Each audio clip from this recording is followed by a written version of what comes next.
Ассаламу алейкум, мен эл журт. Менин атым Нурлан. Өзүм Кемин районунан болом, бирок көп жылдан бери эле Ош базарда, Таразада иштеп, тыйын таап, ошентип оокат кылам. Менин айта турган сөзүм мындайча болуп атат. Мындан 3 ай мурун баягы телефон регистрация кылыш керек деп телефондорду өчүрүп, анан налог салышпады эле. Өкмөт 600 сомдон налог салып, анан 5 шарыда 700-800 миң сом ар кандай болуп кетпеди эле телефондору өчүп. Ошол моментте мен 3 кишиге суроо бергем да. Садыр Жапаров, Камчыбек Ташиев, анан Акылбек Жапаров. 3 кишиге суроо бергем да.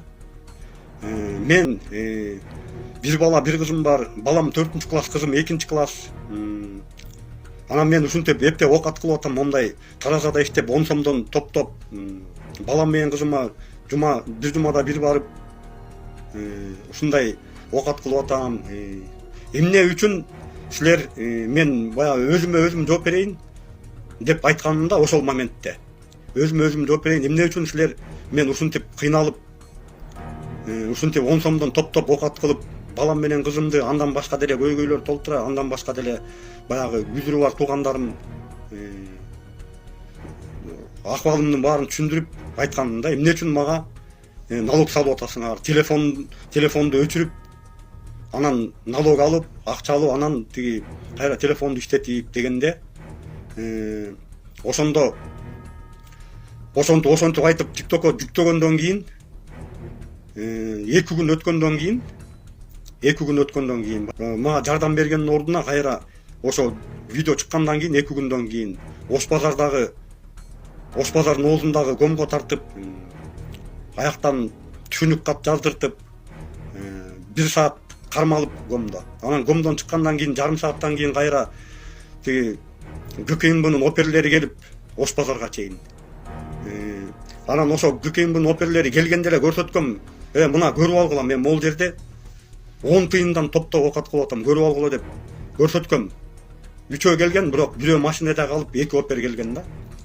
Анан ошол жерден тиги ГКМБга алып барышып, ГКМБда аркы берки болуп, аяктан да 3 саат кармалып, түшүнүк кат жазып, анан өзүлөрү айткан Камчы Ташиевке тиги арыз кат жаз, эмне көйгөйүң бар деп. Ушул сол кол менен калчылдап жарым саат 1 катты жазып, анан дагы жарым саат 2 катты жазып, башка ошо 3 саат кармалып, анан ошол жерден ГКМБнын кызматкерлери өзүлөрү айтканда, Нурлан байке, бул видеолорду өчүрөлү деп, видеолорду мейли өчүргүлө дедим. Анан бирөө чалып алып аккаунтту өчүргүлө деди, окшойт. Аккаунтту өчүрөбүз деди, мейли деп. Ошо 3 сааттын ичинде ошо видеолорду, аккаунттарды өчүрүп, андан кийин Нурлан байке мынтип чыгып сүйлөбөй эле коюңуз, андан көрө ушинтип кат жазып кетиңиз, колдон келишинче жардам беребиз деп түшүнүк кат жазганда эле уже түшүнүктүү болду да, эмне проблема болуп атканы. Андан бери 3 айдан ашып кетти, жообу жок да. Анан макул деп эркекче сүйлөшкөнбүз, мусулманча бүт көйгөйлөрдү түшүндүргөм, макул жардам беребиз, чыкпай эле коюңуз, сүйлөбөй эле коюңуз деп мындай жумшак эле сөз менен айткан. Мындай ошонун жообу жок 3,5 айдан бери. Андан бери дагы апам дагы ушундай бир айыкпас ооруга чалдыгып калды, же жооп жок. Экинчи бөлүк. Анан ошентип жооп жок, 3,5 ай өтүп кетти. Андан кийин баягы апам дагы баягы онкологический ооруга чалдыгып калып, онкологический оору деген өтө жаман оору турбайбы? Тиги биздин онкология больницада ошондой женский жана аппарат жок дейт да. Ошондой аппарат жок деп, тиги ошонун эле жанында частный поликлиника бар экен. Ал частный поликлиникада ошондой аппарат бар экен, ал 5 миң сом экен да. Баягы бер жагы бүткөндөн кийин анан аркы частный поликлиника бар, 5 миң сом берип туугандар ошол жерге тартылганда, анан врачтар тиги болбой калыптыр, анан андай мындай, анан кеч болуп калыптыр, эмне кылалы, кандай кылалы, тияк бияк деп өмөтүп койгон, баягы документтерди берген. Анан апам болсо, апам деле угуп калыптыр анычы, кимден укканын билбейм. Анан мага баары бир Кудайдын буйруганын көрөм деп койду апам. Анан биз деле апам айтканын угуп эле Кудайдын буйруганын көрөбүз да эмне болсо ошо болот деп. Бирок бул апамдын баягы онкологический ооруга чалдыгып калган муну видеого чыгып айткан эмесмин ошол убакта.